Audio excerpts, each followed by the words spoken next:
If you've ever thought why it takes 1 or 2 years sometimes for a criminal case to reach trial in Canada, you're not alone. It's a question that a lot of Canadians think about. And delay, systemic delay, has become a big problem in Canada. And we're here to break that down for you in layman's terms, what's going on in Canada, why the delay, and why it takes sometimes years for a criminal case to reach trial in Canada.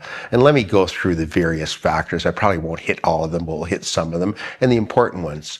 First and foremost, we've got a lot of systemic delay in Canada. We don't have enough courtrooms, we don't have enough judges, we don't have enough crowns or judicial resources to handle the multitude of criminal trials going on in Ontario and throughout Canada. And I'm going to focus principally on Ontario. So that's systemic delay. Let me give an example. In some counties, in Ontario Court of Justice, the lower court, if you went to set a simple trial, like let's say you were in court tomorrow and you've done all the previous steps leading up to, and you're ready to set, your defense counsel's ready to set the trial, they might not offer you a court date for 1 year. That's how booked our court system is. They don't have availability of a court judge for 1 year in that county. Like Toronto's a big one. Brampton, Toronto's often delayed, but there's other counties that, it's months down the road. So that's one systemic issue, and it's a big problem. See, in Canada, we have the Jordan presumptive delay rules. You're supposed to get, from the time of your arrest to the time of your trial completed, it's supposed to be 18 months in the Ontario Court of Justice.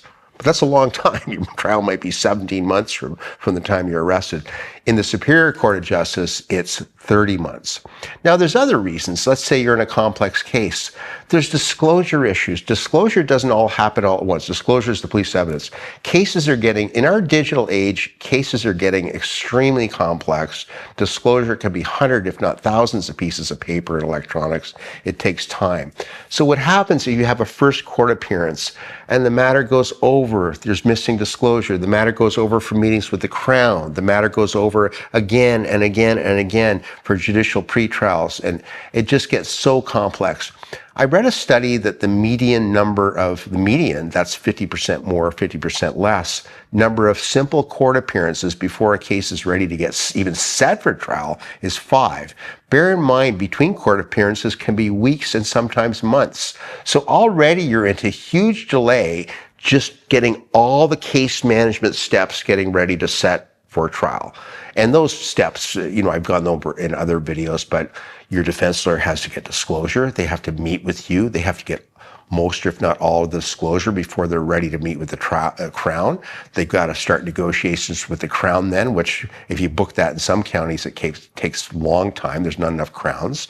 Then you sometimes have to have a judicial pretrial, which is another meeting with the judge, which is another step, all done through the trial coordinator. It all takes time. So by the time you're ready to set the trial, now you might be 5 months in, you might be 6 months in. Now they're giving you a trial date 9, 10, 12 months out. You know why? Because the courts are all booked. There's not enough courtrooms in Toronto. There's not enough Crowns.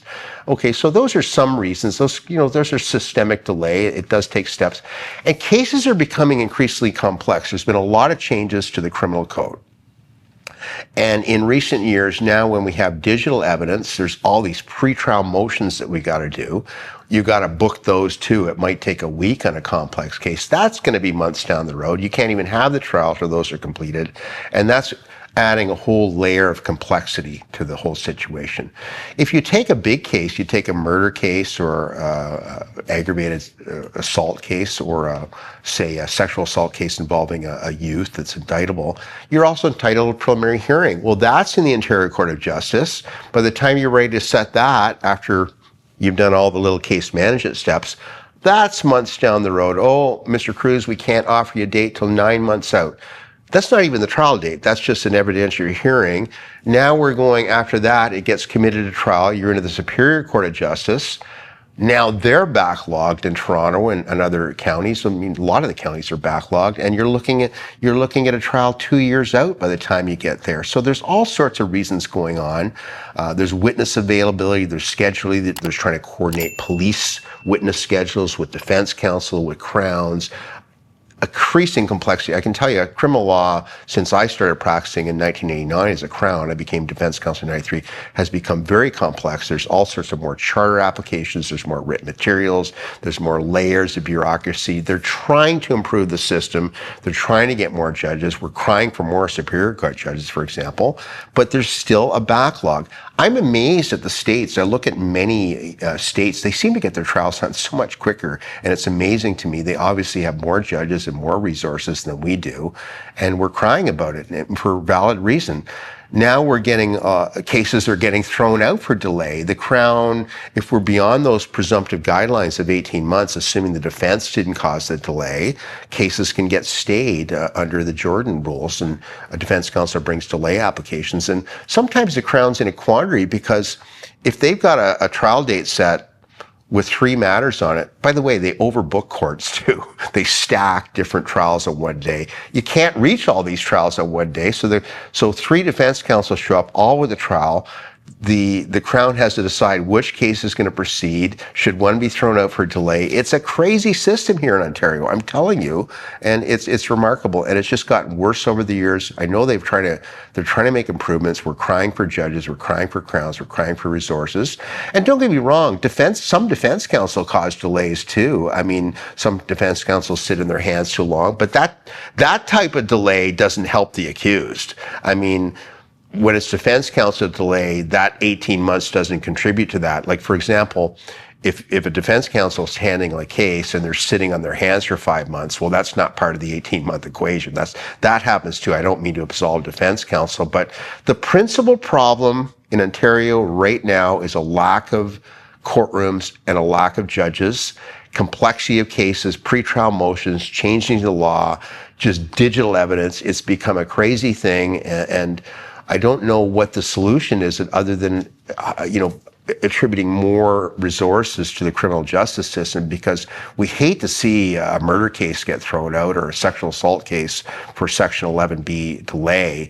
So this is some of the layers of the complexity that's going on, and it's crazy, I think, that we're scheduling in Toronto, for example, multiple trials on the same day. We know they can't be reached. What are we hoping? The defense counsel pleads guilty or it's resolved? This is why we're seeing some charges getting stayed or withdrawn at the last second as well. I did another video on that. The Crown sometimes has to make decisions. Clever defense counsel are bringing delay applications because they're following the accused rights. So it's a difficult decision. If you're getting charged today with a simple impaired and you're in Windsor, London, Kitchener, worse in Toronto, you're not looking for a trial date 15 months out from now from the day of your arrest. It's kind of crazy, isn't it, to think that a simple 1 or 2 day impaired, you're not going to get your day in court for 15, sometimes 18 months. Sometimes less than that. And I'm not talking about when defense counsel causes any delay either. I'm talking about defense counsel expeditiously moving the matter, going to case management, being ready to set a trial date in 3 months, and being told by the court, your trial date's 12 months from now. That's the reality in Ontario. Then you get your trial 12 months from now, okay, and only to find out that there's 3 other cases scheduled for trial in the same day. So there's 5 hours of court time, there's 15 hours of trial time. What's the Crown to do on that case? They're going to go with the most important or the case. They have to assess delay. The other case may go over, for example, and now the defense counsel is going to bring a Section 11B delay application to throw out the impaired, to throw out the sexual assault, to throw out the murder case if it's in Superior Court. So it's a difficult system. As a citizen in Ontario, I'm very aggrieved from it. I don't like seeing cases thrown out. Obviously, as a defense lawyer, I'm here to protect my client, so I do what I need to do ethically to deal with this situation. But believe me, as a member of the public, it's disturbing. And clients simply can't believe that, Mike, I have to wait 2.5 years to get my trial date. It's a crazy thing. That's what's going on in Ontario right now, and that's what's going on in many of our provinces. And I know the government's trying to deal with it. I guess we have limited financial resources to deal with it. Is the bottom line. And I'm not absolving defense counsel for this. I see some defense counsel intentionally cause delay, but that doesn't help their client. I'm talking about the delay that's caused by the government, institutional resources, not availability of courtroom, lack of judges. And I'll tell you, the poor judges are pulling their hair out. That's become a stressful job. They're working very hard to try and overcome this and doing their best, but there's just not enough of them, and there's not enough courtrooms in our province. It's as simple as that. Well, thanks very much for joining me today. Sorry for the tirade, but this is what's going on. As a member of the public, I'm not happy about it. You shouldn't be either, and my clients aren't happy about it. Most of them want their day in their court soon. The stress hangs over them for months. So if you like this video, please like it and subscribe to our video channel, and we'll see you at our next video session. Thank you for watching our video. We are absolutely committed to bringing you the best possible criminal and DUI educational videos. If you found this video helpful, please like it and subscribe to our YouTube channel. If you've been charged with a criminal offense in Ontario and require our services, please click on the link in the description below.